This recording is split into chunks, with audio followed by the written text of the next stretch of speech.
Assalamualaikum warahmatullahi wabarakatuh. Bertemu kembali dengan saya Erwin Eka di channel YouTube Herbalis Nusantara. Dan untuk video kali ini saya akan membahas tentang tanaman herbal yang sering disebut adas ya, adas atau Funiculum vulgare ya. Nama latinnya Funiculum vulgare. Di beberapa daerah, misalnya di Sunda, adas ini disebut hades. Terus kemudian di Madura disebut adas, di Jawa adas, adas landi, adas londa, menyebut seperti itu. Di Bali adas ya. Terus kemudian di Sumba ada yang menyebutnya walawunga. Terus kemudian di daerah Aceh ada yang menyebut das pedas ya. Terus kemudian bahasa Melayu adas ini disebut sebagai adas pedas ya di bahasa Melayu. Adas ini banyak sekali dimanfaatkan sebagai bumbu masakan ya. Ada yang memakainya untuk menggurihkan makanan atau aromanya, dan banyak sekali herbal juga memang notabene dimanfaatkan untuk bahan makanan atau melezatkan makanan seperti itu. Nah, adas sendiri sebetulnya sudah banyak sekali kita manfaatkan tanpa kita tahu. Jadi adas ini ya, terutama minyaknya merupakan salah satu bahan daripada minyak telon ya. Saya yakin Anda sangat familiar dengan produk minyak telon ya. Minyak telon itu terdiri dari 3 bahan. Yang pertama yaitu minyak kayu putih, terus kemudian dicampur dengan minyak kelapa, dan yang terakhir minyak dari adas. Jadi adas ini mengandung atsiri, mengandung minyak yang selama ini kita manfaatkan sebagai bahan baku daripada minyak telon. Nah, kegunaan daripada adas ini ya, yang pertama yaitu sangat bagus untuk menurunkan demam ya.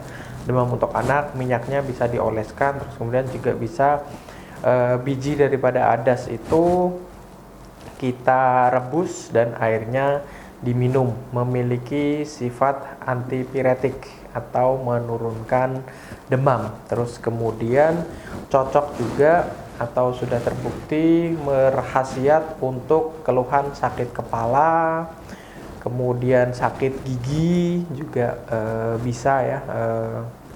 Baik itu minyaknya dioleskan ke bagian gigi yang sakit atau di bagian kepala yang sakit, atau juga bisa dikonsumsi. Jadi air rebusan dari adas ini bisa dikonsumsi untuk meringankan rasa sakit kepala, sakit gigi. Jadi secara farmakologi atau ilmu yang mempelajari tentang khasiat kegunaan obat, adas ini punya sifat yang pertama tadi yaitu antipiretik berkaitan dengan demam, terus kemudian analgesik meringankan rasa sakit. Terus kemudian masuk angin ya, itu juga bisa dibantu dengan adas. Terus kemudian susah BAB juga bisa ya, minyaknya itu.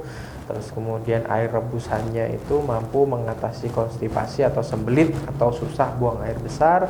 Terus kemudian gejala cacingan juga bisa diatasi dengan adas. Terus kemudian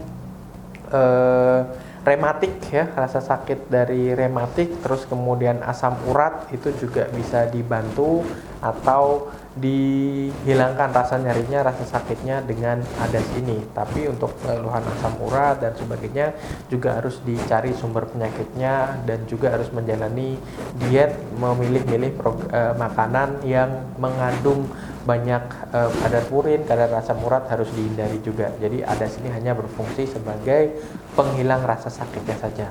Oke ya, itu adas atau Funiculum vulgare yang berkhasiat untuk mengatasi berbagai macam keluhan penyakit. Nah, materi-materi semacam seperti ini akan kita bahas di pelatihan-pelatihan herbal yang kami adakan di beberapa kota. Silakan Anda kunjungi website kami www.herbalisnusantara.com untuk tahu lebih lanjut tentang pelatihan-pelatihan yang kami adakan.